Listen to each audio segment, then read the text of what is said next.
Good morning বন্ধুরা। তো দেখো ভোরবেলায় উঠে পড়েছি, আর এই যে আলপনা দিয়েছিলাম, আর এই যে ঠ্যাঙরার এর গলা কাটতে উঠেছি ভোরবেলায়। তো সূর্য ওঠার আগে গলা কাটতে হয় ভূতের। তো আমাদের মধ্যে অনেক রকমের নিয়ম আছে। তো দেখো এই যে এখানে মা গাছ লাগিয়েছে, অনেক রকমের গাছ, অনেক রকমের দেখো গাঁদা ফুল ফুটেছে, তারপরে গোলাপ ফুল ফুটেছে। তারপরে একটু চলে আসলাম পুকুর পাড়ে একটু হাঁটাহাঁটি করতে। তার মধ্যে দেখো মাঠের সর্ষে ফুলগুলো ভীষণ সুন্দর লাগছে। আর দেখো আমি একটু হাঁটাচলা করে নিচ্ছি, কারণ আর আজকে ওয়েদারটা ভীষণ সুন্দর। একটুও কুয়াশাও পড়েনি, খুবই সুন্দর লাগছে। আর আমি একাই উঠেছিলাম, কাউকেই দেখতে পাচ্ছি না, তাই একটু ভালো মতন হাঁটাচলা করে নিলাম।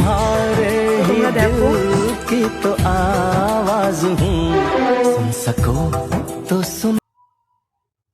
দিয়ে বাড়িতে চলে আসলাম। বাড়িতে আসার পরে একটু আমি ব্যায়াম করে নিয়েছিলাম, অনেকক্ষণ করেছিলাম, তোমাদের সঙ্গে একটুখানি শেয়ার করলাম। তো বাই, আবার দেখা হচ্ছে পরের ভিডিওতে।